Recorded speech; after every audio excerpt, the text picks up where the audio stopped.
Next जो grammatical mistake हम often अपनी राइटिंग में करते हैं that is incorrect use of apostrophes और मिसिंग द अपोस्ट्रोफेस।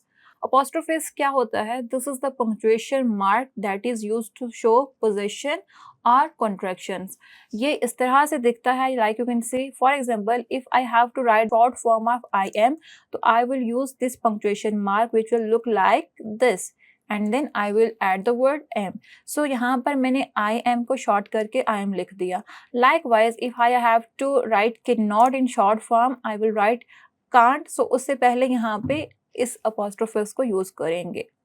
अब ये दो चीजें शो करवाने के लिए यूज होता है पोजेसिवनेस एंड कॉन्ट्रैक्शंस। पोजेसिवनेस क्या होता है? जब हम ये इंडिकेट करना चाह रहे होते हैं कि certain object belongs to someone और समवन ओन्स सर्टेन ऑब्जेक्ट, तो वहां पे हम इसको यूज करते हैं। For example when we say John's cat, dog's toy, David's shirts, तो यहाँ पे ये शो करवा रहे हैं कि ये सारी चीजें इन पर्सन से बिलोंग करती हैं। When we say John's cat means the cat belongs to John, dog's tie means toy belongs to dog, David's shirts the means the shirt belongs to David. अब यहाँ पे जब हम पोजेशन शो करवाने के लिए अपोस्ट्रोफेसेस यूज करते हैं तो दो तरह के होते हैं, सिंगुलर एंड प्लूरल। सिंगुलर में क्या होता है कि हमेशा जब भी हमने सिंगुलर पर्सन या नाउन की पोजीशन शो करवानी हो तो हम apostrophes and the word S use करेंगे। For example if we have to write John's cat, तो हम जॉन के बाद this punctuation mark and the letter S use करेंगे, जिसे इंडिकेट करेगा कि this cat belongs to John. Likewise, you can say some examples here. Sarah's book was on the table, which means the book that was on the table belongs to Sarah. Ali's car is sleek means the car belongs to Ali. The cat's fur was soft. जब आप plural possessiveness show करवाना चाह रहे होते हैं तो तब हम अपोस्ट्रोफस को द वर्ड एस के बाद लिखते हैं। For example the workers uniforms were all the same colour. यहाँ पे हमने वर्कर्स के एस के बाद इस पंक्चुएशन मार्क को लिखा है which means there are more than one workers. अगर हमने जस्ट एक वर्कर को शो करवाना होता तो हम लिखते वर्कर्स, लेकिन हम मल्टीपल वर्कर्स की यहाँ पे बात करें तो हम वर्कर्स वर्ड लिख के उसके बाद हम इस पंक्चुएशन मार्क को यूज करेंगे।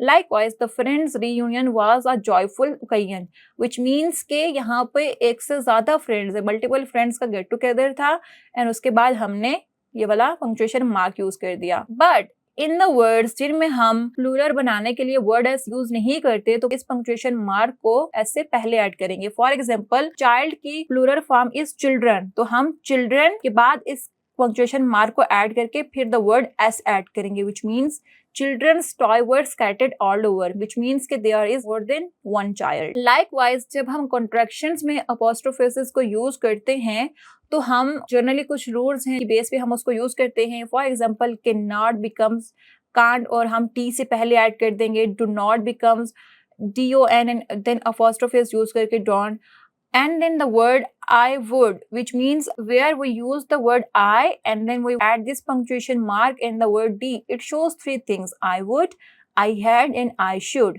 Likewise, we use apostrophes for I am like this and she is and he is like this. यहाँ पर कुछ common errors होते हैं apostrophes में जो हम करते हैं, which is confusing it's without comma and it's without apostrophes and it's with apostrophes. In its form, जब वो without apostrophes होगा, it shows possessiveness, means it belongs to someone. लेकिन जो it's है, the word it with the punctuation mark, it shows contraction of it is or it has.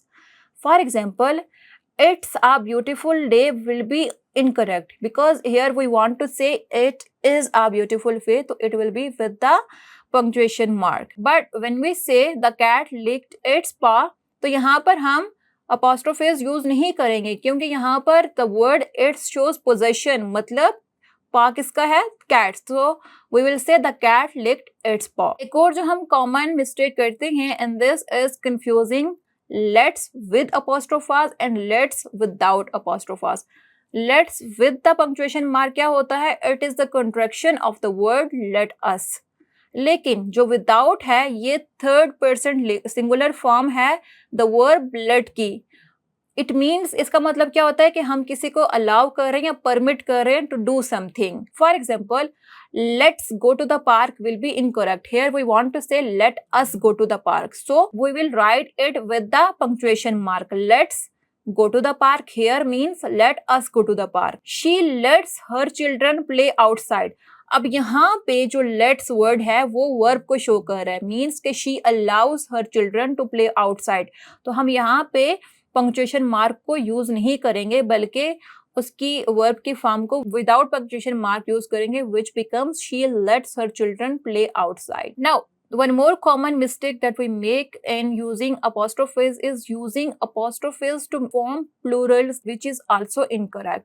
जब भी हमने किसी वर्ड का प्लूरल बनाना होगा तो वहां भी हम apostrophes यूज नहीं करते। फॉर एग्जाम्पल, अगर हमने डॉग्स का प्लूरल बना के डॉग्स लिखना है तो it won't come with this punctuation mark, it will be without it. There are 3 dogs in the yard. It means हम क्या लिख रहे हैं, दिस सेंटेंस इज इनकरेक्ट। इसका मतलब क्या होगा अगर हम इसको फुल फॉर्म में पढ़े, there are 3 dog is in the form. यहाँ पे डॉग्स का मतलब क्या होगा कि समथिंग बिलोंग्स टू डॉग और डॉग इज को हम इंडिकेट करना चाह रहे हैं, which is contraction. So right word क्या होगा, there are 3 dogs in the yard, मतलब हम डॉग की प्लूरल फॉर्म को लिख रहे हैं।